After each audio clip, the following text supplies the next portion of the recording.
The space station Helios ring drifted quietly between two stars, shining like a silver thread against the dark. Thousands of species passed through it every cycle, yet humans were still easy to spot. Not because they stood out, but because they didn't. Humans moved carefully here. They spoke politely. They listened more than they talked. They had learned early that the galaxy was old, proud, and quick to judge. Compared to ancient races that measured history in tens of thousands of years, humanity was still a child trying to sit at an adult table. Elias Rowan walked through the central corridor carrying a slim data tablet. His uniform was plain gray, marked only with the symbol of Earth's diplomatic corps. No medals, no rank stripes. He preferred it that way. He had been stationed on Helios Ring for 3 years. Long enough to learn the rhythms of the station, the sound of artificial air vents, the different footsteps of alien species, and the feeling of being invisible. That invisibility was useful. Humans were good observers. Today, however, the station felt different. Security drones hovered higher. Ceremonial banners glowed along the walls. Non-essential traffic had been redirected. Something important was happening. Elias checked his tablet again. The message was clear: escort assigned. High-level delegate. Maintain protocol. He sighed quietly and adjusted his posture. High-level delegates usually meant trouble. Not danger, just pressure. Say the wrong thing, make the wrong gesture, forget a cultural rule, and suddenly Earth's reputation took another small hit. Humanity could not afford many of those. He reached the docking hall just as the arrival signal echoed through the chamber. A ship slid into view, its surface smooth and reflective, shaped like a flowing curve rather than sharp metal. It didn't look built. It looked grown. Whispers spread across the hall. The Orcs. Light spilled out first, soft and warm. Then figures emerged, tall, elegant, their movements calm and measured. At their center walked one who needed no introduction. Salith. She was the delegate. Her presence pulled attention without effort. Her skin shimmered faintly like moonlight over water. Her eyes were deep and reflective, holding centuries behind them. Elias stepped forward, straightened his shoulders, and spoke clearly. "Welcome to Helios Ring. I am Elias Rowan, human liaison assigned to assist you during your stay." She looked at him. At first it seemed like a normal glance, polite, assessing. Then something changed. Her step slowed. Her eyes narrowed slightly, not in suspicion but in focus. She stopped walking. The entire group behind her halted instantly. The silence grew heavy. Elias felt a strange chill. He had not done anything wrong. He knew that. Yet her gaze felt like it was moving through him, past the uniform, past the station, past time itself. "Human," she said slowly. "Yes, Delegate Salith," Elias replied, keeping his voice steady. Her lips parted slightly. Her breath caught just a little. "Do you recognize me?" The question made no sense. Elias blinked. "I'm sorry, Delegate, I don't believe we've met." A murmur rippled through the watching officials. Delegates did not ask such questions lightly. Salith stepped closer. "I was your neighbor," she said softly. "Back then." The words struck Elias like a distant echo. Images stirred in his mind, unwanted, unexpected. Rust-colored skies, wind screaming through broken structures, a small settlement on the edge of nowhere. He swallowed. "I don't understand," he said truthfully. Salith studied his face carefully, as if searching for confirmation rather than recognition. "You were young," she said. "You lived on a human frontier world, one your records list as abandoned." Elias' heart began to beat faster. That world. He had not thought about it in years. Not because he wanted to forget, but because remembering felt like reopening a wound that never fully healed. "I was a child," he said slowly. "If this is some kind of test—" "It is not," she interrupted gently. Her voice carried no accusation, only certainty. "You fixed our power relay," she continued, "with parts taken from your own shelter. You shared food with my family when your supply ships failed to arrive." The corridor seemed to tilt. Elias remembered now. The neighbors. They had not looked like her back then. Their species aged differently, changed slowly over time. He remembered strange lights in their home, unfamiliar tools, a language made of tones and pauses. They were afraid, Salith said, and you sat with them anyway. Elias felt his throat tighten. He remembered his father telling him not to go near the alien settlement. He remembered going anyway. Someone had to check on them. Someone had to help. You stayed, Salith said quietly. When evacuation orders were given, you stayed behind to guide us. You did not know if rescue would come. I was just a kid, Elias whispered. She shook her head. No, she said, you were human. The silence around them became absolute. Officials stared. Security forgot to breathe. Salith straightened and turned slightly, her voice rising just enough for others to hear. That world was the beginning of my people's survival. We were refugees hiding in weakness. Your colony failed, but your kindness did not. Elias felt heat behind his eyes. He blinked hard, refusing to let tears fall here in front of the galaxy. I didn't know, he said.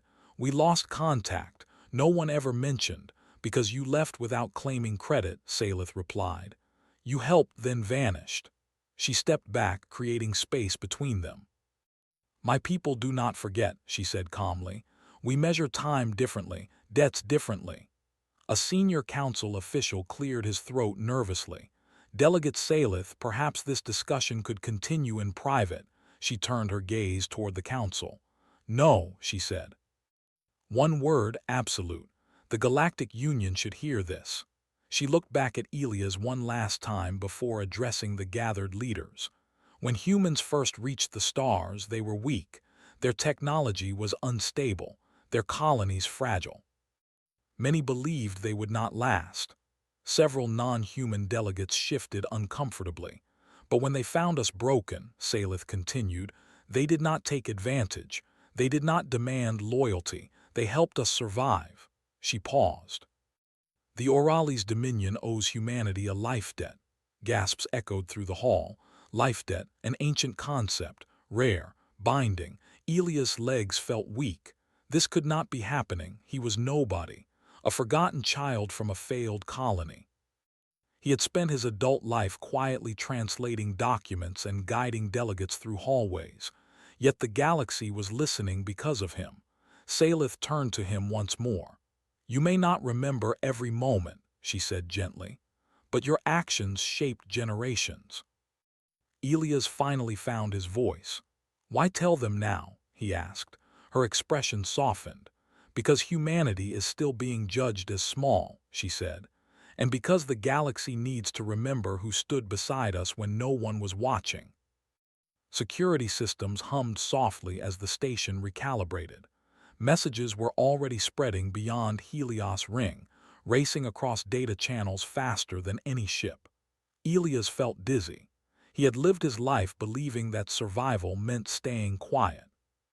That history belonged to the loud and powerful. He was wrong. Salith began walking again, and this time Elias followed, not as an escort but as a witness to something far larger than himself. As they moved through the corridor, Elias glanced at the stars outside the viewport. Somewhere out there was a broken world long abandoned, a place no monument marked, a place where humans and aliens once shared hope in the dark. And now, after decades of silence, the galaxy was finally listening. Part 1 ends here, with humanity's quiet past stepping into the light, and the universe beginning to reconsider everything it thought it knew. The hall did not return to normal after Salith's words. Nothing truly returned to normal after that. News spread fast across Helios Ring, then faster across the Galactic Union. Data packets carried recordings, translations, and witness reports. Within hours, analysts, historians, and diplomats were all repeating the same question. How many other moments like this had humanity never spoken about? Elias walked beside Salith through the inner corridors of the station. The path was quiet now, cleared by security. He felt as if he were walking inside a dream that might vanish if he stopped paying attention. He did not feel proud, he felt small. "I didn't save anyone," he said quietly as they moved. "I just helped," Salith nodded. "That is why it mattered." They reached a private chamber overlooking open space. The stars beyond the transparent wall were distant and calm, uncaring of politics or memory. Elias found comfort in that. Salith stood still, her hands folded calmly. "You humans believe history is made by leaders," she said. "But my people learned otherwise." She explained how the Orcs had once been scattered survivors, hiding among fringe worlds, careful never to draw attention. The failed human colony had not been important to the galaxy. It was not rich. It was not strategic. That was why no one else came. But humans did, she said. Not because it benefited them, because it was right. Elias remembered the cold nights, the ration packs, his mother quietly dividing food into smaller portions so others could eat. He remembered thinking it was normal. Only now did he understand how rare that had been. The Galactic Council convened an emergency session within the day. Delegates filled the vast chamber, their expressions cautious, curious, and in some cases uneasy. Humanity had never been the focus of such attention. Elias stood behind Earth's representative, his hands clasped, his mind racing. He was not supposed to speak. He was not prepared to speak. But every time Salith looked toward the human delegation, her gaze found him. A council elder spoke first. "Delegate Salith, the Orcs' Dominion statement has significant political consequences. A life debt implies alliance, protection, and priority."